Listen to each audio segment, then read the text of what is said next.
నమస్కారం welcome to ACS రైతు బాగుంటే రాష్ట్రం బాగుంటుందన్న ముఖ్యమంత్రి చంద్రబాబు నాయుడు ఆలోచనలు అనుగుణంగా అన్నదాతలకు ఎటువంటి ఇబ్బందులు లేకుండా వ్యవసాయ రంగానికి ఉచిత విద్యుత్ పథకాన్ని అమలు చేస్తున్నామని విద్యుత్ శాఖ మంత్రి గొట్టిపాటి రవికుమార్ తెలిపారు. సోమవారం అసెంబ్లీలో విద్యుత్ శాఖకు సంబంధించి పలువురు ఎమ్మెల్యేలు అడిగిన ప్రశ్నలకు మంత్రి రవికుమార్ సమాధానం ఇచ్చారు. ఈ సందర్భంగా ఆయన మాట్లాడుతూ వ్యవసాయ కనెక్షన్కు ఉచిత విద్యుత్కు 12,400 కోట్లు వ్యయమని పగటిపూటే రైతులకు 9 గంటల ఉచిత విద్యుత్ అందిస్తున్నారన్నారు. కూటమి ప్రభుత్వం ఏర్పడిన అనతి కాలంలోనే రైతులకు 22,709 కనెక్షన్లు ఏర్పాటు చేశారని ఇప్పటి వరకు 69,975 వ్యవసాయ కనెక్షన్లు మంజూరు చేశారన్నారు. ఇప్పటికే 1,00,000 PM కుసుమ్ కనెక్షన్లు కేంద్ర సహకారంతో త్వరలో 2 లక్షలు ఇస్తారని మంత్రి రవికుమార్ చెప్పారు. ఒక్క వ్యవసాయ విద్యుత్ కనెక్షన్ కోసం కూటమి ప్రభుత్వం 2.60 లక్షలు ఖర్చు చేస్తున్నారన్నారు. వైసీపీ ప్రభుత్వం విద్యుత్ రంగాన్ని సర్వనాశనం చేశారని విద్యుత్ సామాగ్రి అత్యధిక ధరలకు కొనుగోలు చేయడంతో పాటు డిస్కాంల పరిధిలోని ధరల్లో వ్యత్యాసం ఏర్పడిందన్నారు. రైతులు ఎదుర్కొంటున్న అన్ని సమస్యలను పూర్తి స్థాయిలో పరిష్కరించేందుకు కూటమి ప్రభుత్వం చిత్తశుద్ధితో పనిచేస్తుందని మంత్రి గొట్టిపాటి రవికుమార్ పేర్కొన్నారు. రాబోయే వ్యవసాయ సీజన్ సమయానికి రైతులకు విద్యుత్ శాఖ పరంగా ఎటువంటి ఇబ్బంది లేకుండా పకడ్బందీగా చర్యలు తీసుకుంటున్నట్లు మంత్రి వివరించారు. చాలా మంది సభ్యులు అడిగింది ఏంటంటే పగటిపూట వ్యవసాయానికి విద్యుత్ ఇవ్వమని అడుగుతున్నారు సార్. గత ప్రభుత్వం నిర్లక్ష్యం వల్ల మనం పూర్తి స్థాయిలో 9 గంటలు కంటిన్యూస్ గా కరెంటు పగలపూట ఇవ్వలేకపోయాం సార్. ఎందుకంటే కేంద్ర ప్రభుత్వం ఇచ్చిన PM కుసుమ్ అనే కార్యక్రమాన్ని గత ప్రభుత్వం నిర్లక్ష్యం చేసింది. మన ప్రభుత్వం అధికారంలోకి వచ్చిన వెంబటే ముఖ్యమంత్రి గారు ప్రధానమంత్రి గారికి లెటర్ రాసి ఈ PM కుసుమ్ కార్యక్రమాన్ని ఈ రాష్ట్ర ప్రభుత్వం చేపడుతుందని చెప్పడం వల్లే మొత్తం 4.5 లక్షల వ్యవసాయ కనెక్షన్లు ఈ రాష్ట్రానికి అవసరం సార్. ఫస్ట్ విడతగా 1,00,000 కనెక్షన్స్ శాంక్షన్ అయిపోయినాయి. మళ్ళీ 2 లక్షల కనెక్షన్స్ కి మళ్ళీ PM కుసుమ్ ద్వారా మళ్ళీ ఇంకో 2 లక్షల కనెక్షన్స్ కూడా నిన్న మొన్నట్లో కూడా కేంద్ర ప్రభుత్వం మనల్ని టెండర్లు పిలుచుకోమని అవకాశం ఇచ్చింది సార్. ఈ కనుక తొందరలో కనుక టెండర్లు పిలిచి కనుక సోలార్ తీసుకొని వచ్చి PM కుసుమ్ ద్వారా సోలార్ ప్లాంట్లు కనుక తీసుకొచ్చి ఎక్కడైతే 33/11 kV సబ్స్టేషన్స్ ఉన్నాయో అక్కడ కనుక తీసుకొచ్చి పెడితే కనుక రాబోయే రోజుల్లో ఈ ప్రభుత్వం వ్యవసాయ రైతులకి పూర్తిగా పగలపూట ఎక్కడ కూడా ఇబ్బంది లేకుండా 9 గంటలకు కరెంట్ ఇవ్వగలుగుతాం సార్. అదే విధంగా దాదాపు ఒక్కొక్క వ్యవసాయ కనెక్షన్ వచ్చేసరికి ఈ ప్రభుత్వం 2,60,000 రూపాయలు ఖర్చు పెడతాం సార్. మనమైతే పోల్స్,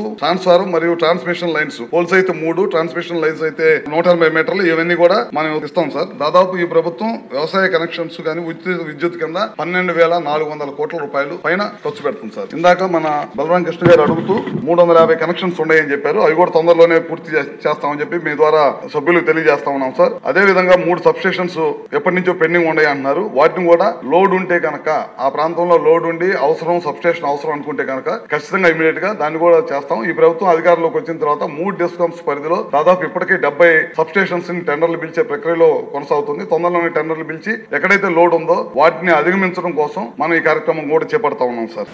సింగరకొండ శ్రీ లక్ష్మీ నరసింహస్వామి ప్రసన్నాంజనేయ స్వామి వార్ల వార్షిక తిరునాళ్ల మహోత్సవం సందర్భంగా ఈ నెల 14వ తేదీ నుంచి ట్రాఫిక్ మళ్లిస్తున్నట్లు అద్దెంకి సిఐ సుబ్బరాజు తెలిపారు. ఈ సందర్భంగా ఆయన మాట్లాడుతూ హైదరాబాద్ నుంచి ఒంగోలు వైపు వెళ్లు వాహనదారులు సంతమాగులూరు క్రాస్ రోడ్డు నుండి నర్సరావుపేట, చిలకలూరుపేట మీదుగా ఒంగోలు వైపు ట్రాఫిక్ మళ్లించడం జరిగిందన్నారు.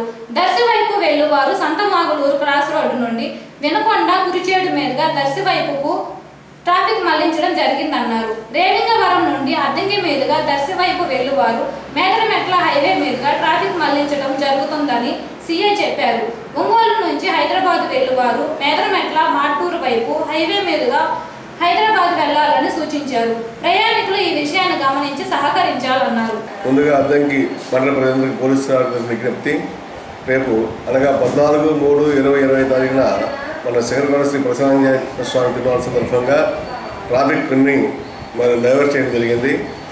ముఖ్యంగా హైదరాబాద్ నుంచి వయా అద్దంకి మీదుగా చెన్నై వైపు వాహనాలను కూడా సంతమాగులూరు జంక్షన్ వద్ద నుంచి అటు వయా సిరుగుడుపేట వైపు, నర్సరావుపేట, సిరుగుడుపేట వైపు డైవర్ట్ చేయడం జరిగింది. అదేవిధంగా దర్శి వైపు వెళ్ళే వాహనాలు కూడా వయా వినుకొండ, కురిసేడు మీదుగా దర్శి వైపు వెళ్ళవలసిందిగా తెలియపరుస్తున్నాం.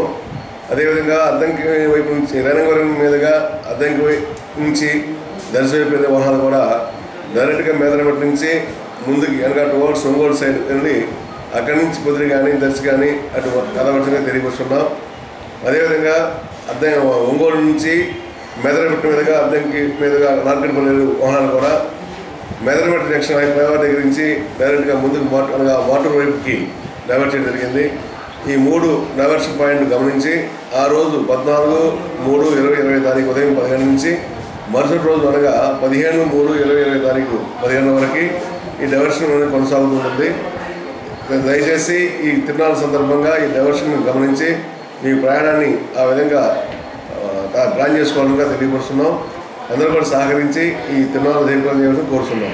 శ్రీ ప్రసన్నాంజనేయ స్వామి చీకటిపడ తిరునాళ్ళ సందర్భంగా ఎవరైతే భ్రమణ ఏర్పాటు చేస్తున్నారో ఒక కమిటీకి ఏర్పాటు అయ్యి ఆ కమిటీ ముందుగా మాకు రేపు 4 లేదా 5 తారీఖు ముందుగా మా సమాచారం ఇచ్చినట్లయితే ఆ భ్రమణ కమిటీ అందరితో డిఎస్పీ గారి అధికారి సమక్షంలో కమిటీ వాళ్ళతో మీటింగ్ ఏర్పాటు చేయాల్సి ఉంటుంది. ముందుగా ఎవరైతే మీరు భ్రమణ కట్టదలుచుకున్నారో వారు ముందస్తుగా పర్మిషన్ తీసుకోవాల్సి ఉంటుంది.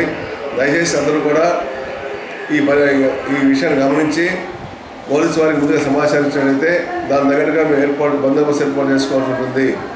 గమనించి మీరు ఎవరైతే ప్రవర్తిస్తున్నారో ముందుగా వచ్చి మన సమాచారం తెలియాలని కోరుతున్నాం.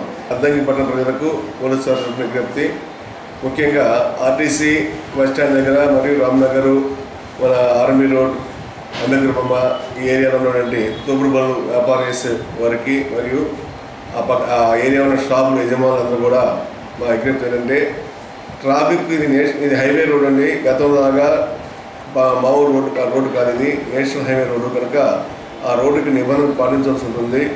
ఏదైతే మన డ్రైనేజ్ కాలం ఉందో ఆ కాలం అవతల పెట్టుకోమని చెప్పి అందరినీ మేము విజ్ఞప్తి చేయడం జరిగింది.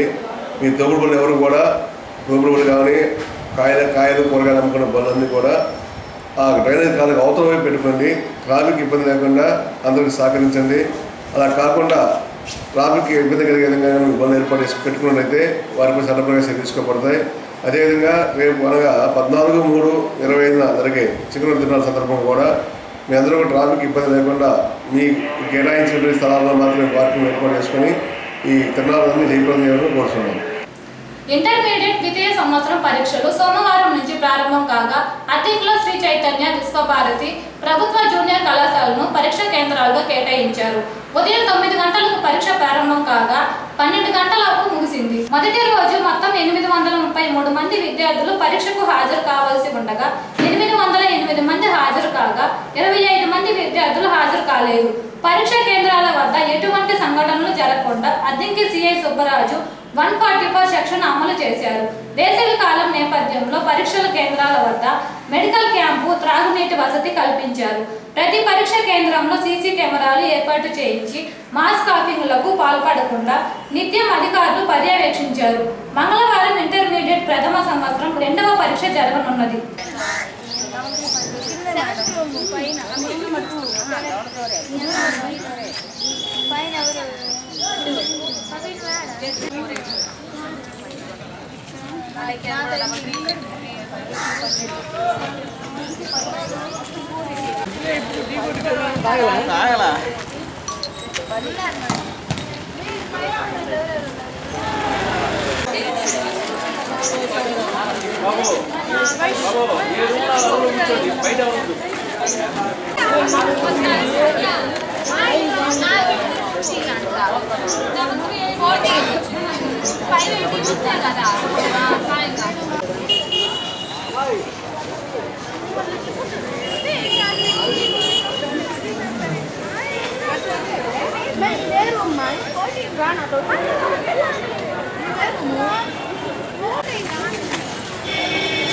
వాళ్ళు ఉన్నారు చూడు, వాళ్ళు ఉన్నారు. మనం పోదమ్మా.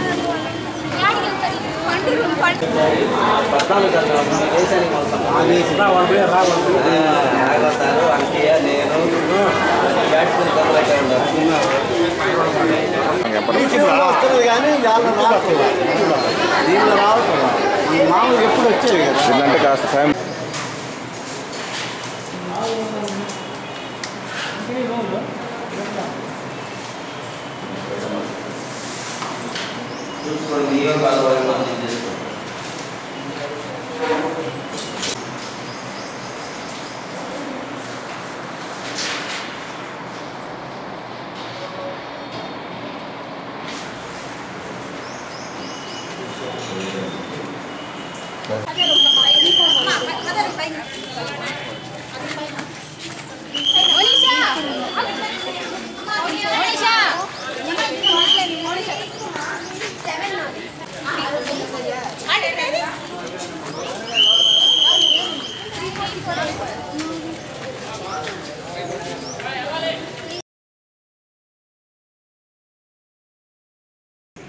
అద్దంకి నల్లవాగు సమీపంలో క్రాస్ రోడ్డు వద్ద లారీని ద్విచక్ర వాహనదారుడు ఢీకొట్టడంతో గాయాలైన సంఘటన సోమవారం చోటు చేసుకుంది.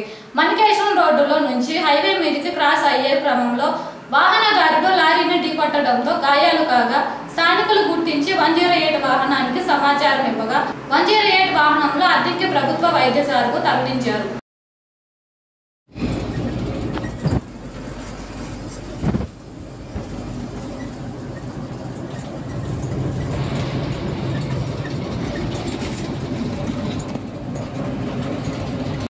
ఏసీఎన్ న్యూస్ సమాప్తం.